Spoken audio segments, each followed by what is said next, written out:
Alors, voici l'histoire choisie par Odile, la princesse aux petits pois.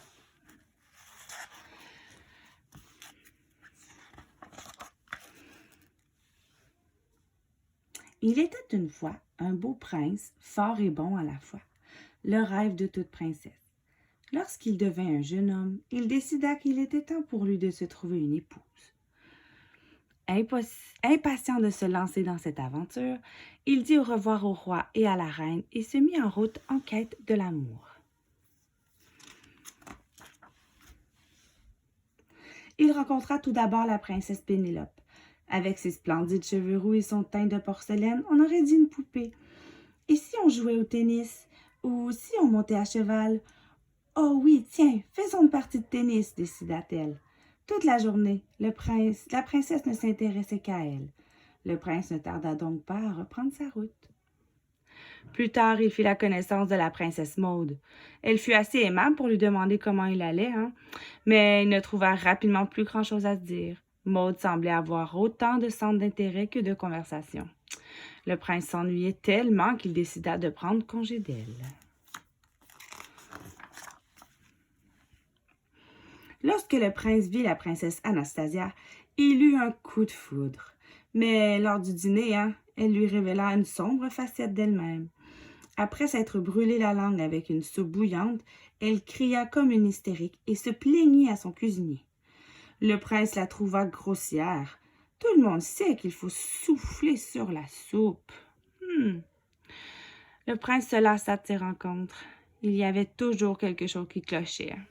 Attristé et découragé, il décida de mettre fin à sa recherche et rentra au château. Un soir, un terrible orage éclata. Le tonnerre grondait très fort et le ciel menaçant était déchiré de part et d'autre par de grands éclairs. Il pleuvait à torrents. Le royaume n'avait pas connu un tel temps depuis des années, et ce n'était certainement pas le jour pour sortir. Tout à coup, alors que l'orage était à son comble et que la pluie battait les fenêtres et les toits, on entendit frapper à la porte.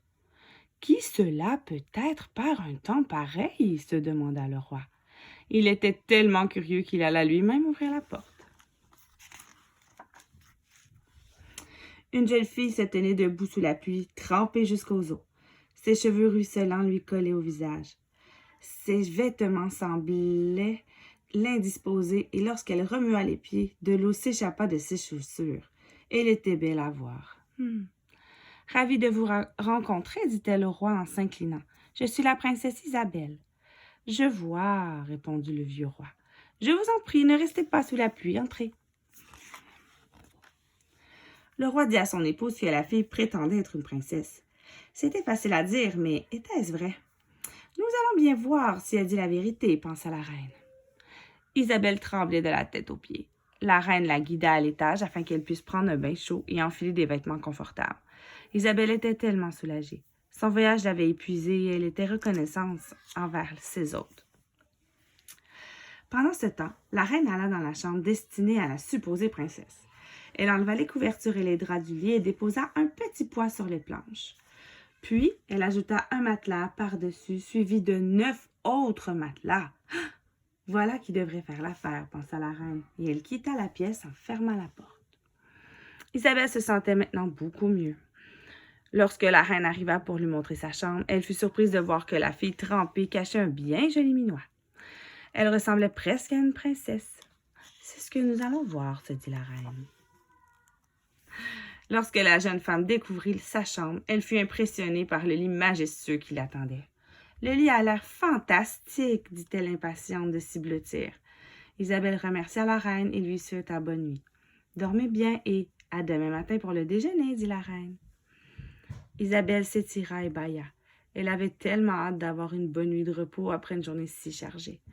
Elle sauta dans le lit, mais alors qu'elle se pelottait sous les couvertures, elle sentit une bosse dans son lit. « C'est bizarre, pensa Isabelle. C'est un lit royal tout de même, Elle gonfla l'oreiller, changea de position plusieurs fois et se blottit encore sous les épaisseurs. « Voilà, ce sera mieux, » dit-elle pour se convaincre. Mais la jeune femme était toujours inconfortable. « Ça ne va pas du tout !» cria-t-elle. Elle s'assit sur le bord du lit et frotta son dos. Mais qu'est-ce que cela peut bien être? Isabelle se rallongea et essaya de se détendre. Mais elle avait beau essayer, elle n'arrivait pas à trouver de position agréable. Elle passa la nuit à se retourner dans tous les sens. Elle parvint finalement à trouver le sommeil aux premières heures du jour, avant d'être réveillée peu de temps après par une terrible douleur. La princesse sentit le mal bien avant de se lever. Si c'était son dos surtout qui l'avait tracassé, tout son corps était maintenant endolori. Elle grimaçait à chaque mouvement. Comment allait-elle réussir à descendre de toute cette hauteur? Non, sans peine, Isabelle réussit à se sortir du lit. Lorsqu'elle aperçut son reflet dans le miroir, elle tomba des nues. Ah! Elle avait les yeux gonflés de fatigue. Je ne peux pas descendre déjeuner comme ça. Mais elle savait que ses hôtes l'attendaient. Elle enleva sa chemise de nuit et brossa ses cheveux, puis se résolut à sortir de la chambre. Lorsqu'Isabelle s'assit à la table, la reine remarqua ses traits tirés de la jeune femme. « Avez-vous bien dormi? » lui demanda-t-elle. Isabelle ne voulait pas avouer au roi et à la reine combien sa nuit avait été horrible, hein? Ils avaient été si chaleureux. Mais mentir était bien pire, alors elle confessa. « Je suis désolée, ma reine, mais je dois dire que j'ai rarement aussi mal dormi. Quelque chose de dur m'a gênée toute la nuit et ce matin, j'ai mal partout. » À sa surprise, la reine sourit.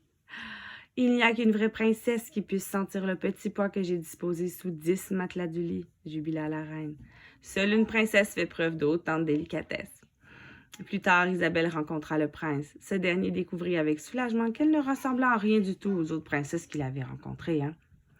Et la princesse trouva en lui l'homme le plus beau et le plus gentil qu'il n'eût jamais connu.